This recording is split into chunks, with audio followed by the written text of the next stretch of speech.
guys, welcome back to my channel. Today I am talking about what's been going up, an update of my life in Hong. So as you know that we just started school and then the summer vacation is approaching. There is a new scare now that this coronavirus is back again in China, and we are all scared and we are not looking forward to what we've been through last time. Some people were asking me about these rumors. They thought it's a rumor, but well, it's not a rumor, it's actually real. This time the outbreak started in Beijing, and the numbers are going up. So we don't know, we're still safe where we are, but it's spreading because people already traveled, and once it started it may come to what happened last time. Is the epicenter was Wuhan, but now it's been like months since we last heard of new cases. It's only this month new cases started to happen in Beijing again, so we don't know what's gonna happen. We don't know. We're just praying that it won't explode like what happened with the Wuhan one. I don't know, really. We are worried. We are so worried, and because students just started going to school, and if this happens again, it means maybe we have to stay at home again for the rest of the year. We don't know when it will end, because it's like once it's finished, the cases go down and there are no reported new cases, another one started. So this one also did start at like they are saying, it also did start at a food market, like they say, the seafood market. And they are saying maybe the reasons is because these places are usually wet and moist, and it's a place whereby most of these viruses can survive for longer periods or longer times. So this is where it started. Now they say this place, they tested people, and a lot of people tested positive to the COVID-19. Now we don't know what's gonna happen, because some people maybe went there before they did test there and they contracted it and left, and even maybe travel out of Beijing and in another cities.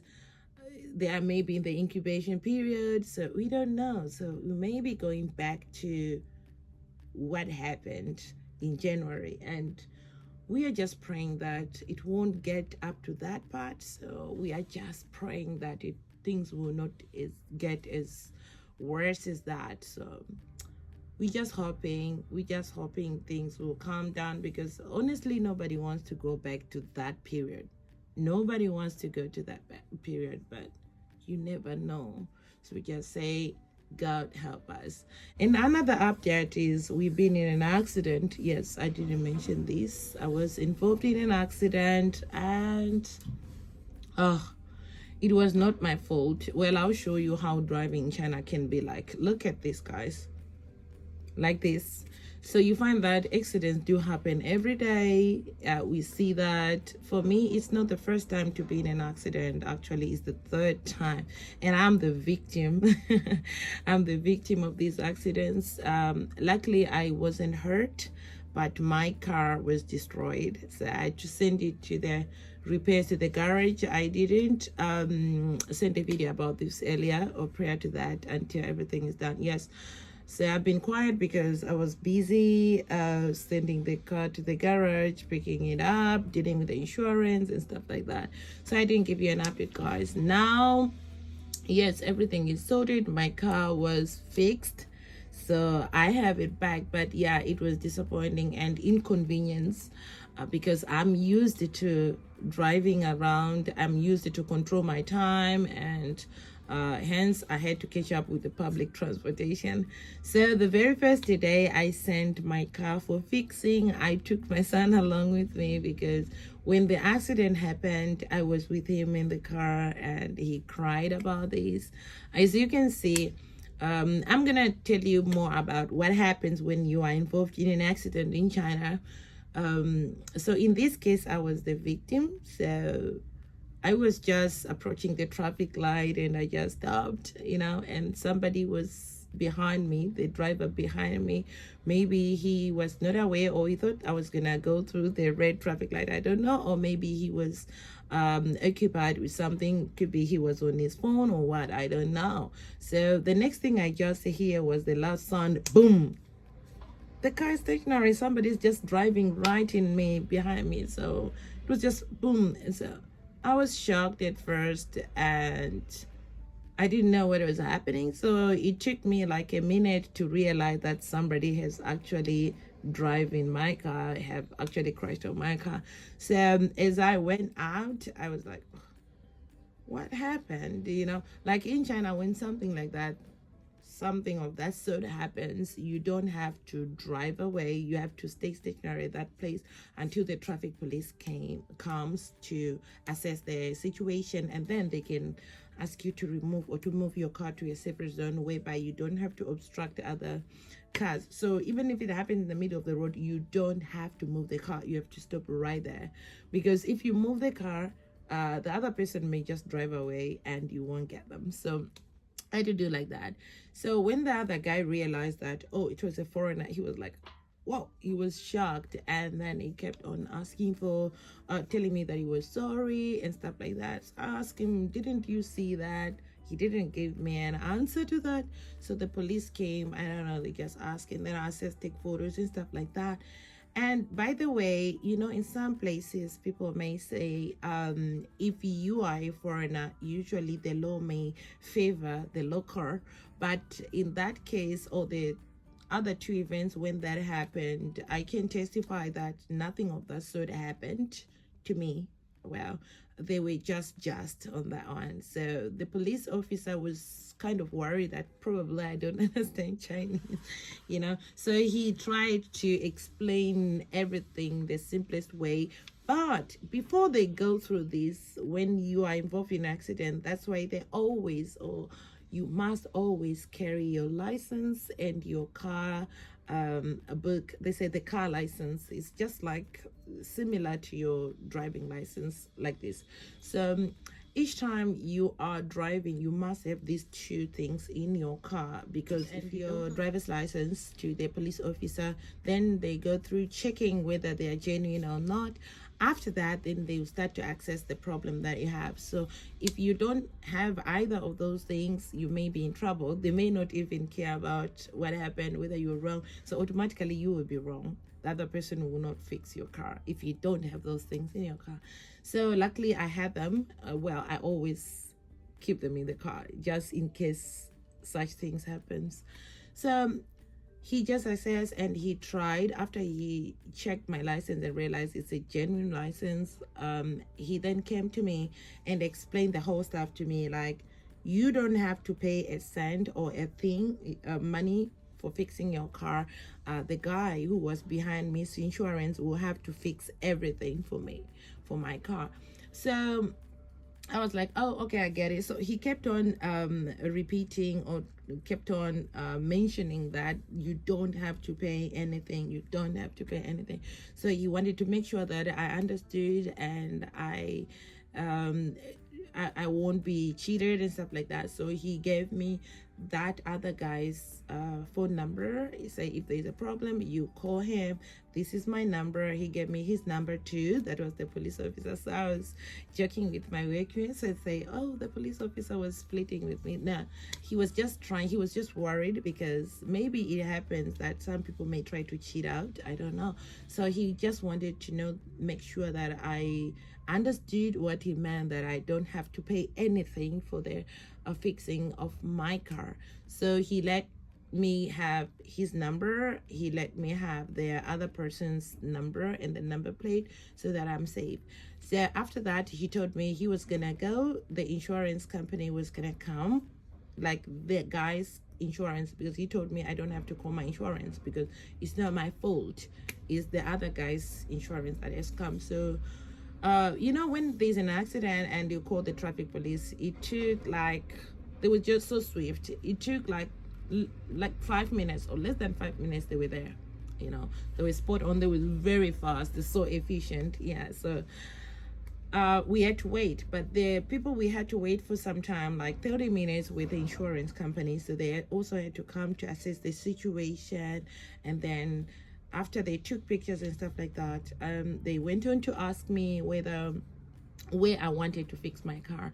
So I had to choose the place I wanted to send my car for fixing. So they asked me, they gave me their phone number. Also, they say, you can go there, let the car repairs assess the damage, and then they have to give them a quotation of how much they need to fix your car. So I say, it's okay, fine. And on that particular day, it was towards weekend, and I can't do without a car. So they say the earlier you go there, the better, because that was on a Friday. So I say, I can't leave my car for fixing on a Friday, although it is in bad shape, but I really need to have this car for the weekend. So they say, but you have to go there today so that they can access or their damage and how much cost. They have to call them, the earlier the better, and then you can send your car anytime you want, because the insurance will have to transfer the money to the car repairs today, like that very day. Okay, so I did. So I went ahead, and it took them an hour to check my car and the damage that was caused because of the accident. And after that, I just told them I was gonna bring the car the following week, because I needed to use it, although it was in bad shape, but I needed the car. I couldn't take the public transportation. So the following week, that was on my off day, I drove there. That's when I take Tyler along with me. So for him, he just thought, when the car is in that shape, you can't drive it anymore, you need to get a new one. So he went on like telling them, are you giving us a new car? Are you giving us a new car? This car's broken, we can't use it, we can't use it. So after that, I sent my car, and it was they told me that they're also very fast, you know, like for fixing the damage. They told me it was gonna take them like maybe 2 to 3 days, I'll have my car back. So yeah, on that particular day, I just wanted my son to have an experience of taking a public transportation. So we took the bus from the car repairs to our home. So he really enjoyed it, because it's his first time. It was his first time. He never took a bus before. It was his first time, so I let him enjoy his moment. So whenever he saw any bus coming, he didn't care or even ask whether this bus goes past our place. He just wanted to get into any bus that comes, because in his mind, he just thought it would take us home. So myself, I didn't know which bus would pass by our place from the car repairs, because I never took a bus from that car repairs before. I always took the Didi or the taxi from there to our place. So we took the bus, and my son was excited, and it was a time of his life. As you can see, he enjoyed being on the bus. He loved it. He loved it. Well, we both do, because seeing him so excited made me so happy that at least he experienced something new. Because of the accident, he experienced something new, how to take a ride on the bus. Okay. So after our car was fixed, I went on to pick it. Everything was buckling, because they had to change some things like the tail lights.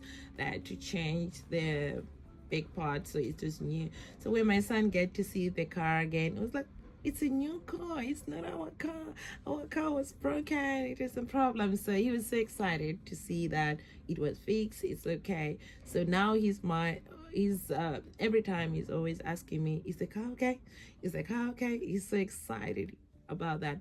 Well, that's what happened. So if you happen to be in an accident in China, especially if you are the driver or maybe you are a passenger, you don't have to quickly leave the place. You have to wait until the police comes and take the statement, in case something will happen later. It might be you are in an accident and you may feel like you're okay, but you have internal problems. Once you leave the scene without the statement taken, and you happen to have some problem that occurs later, the person will not be liable for that, because you said you're okay, you left. But if you had your statement taken, your particulars taken, if anything happens, then the person's insurance will be able to cover it. Okay guys, we are waiting for the bus, and it's Tyler's first time to take the bus. We want to see how it goes. He's so excited. because we just sent our car for repair, so we have to take the bus to go home. We can take a taxi, but I want Tyler to experience how to take the public bus. He's 4 years, he's never taken a public bus, so let's see how he's going to take it.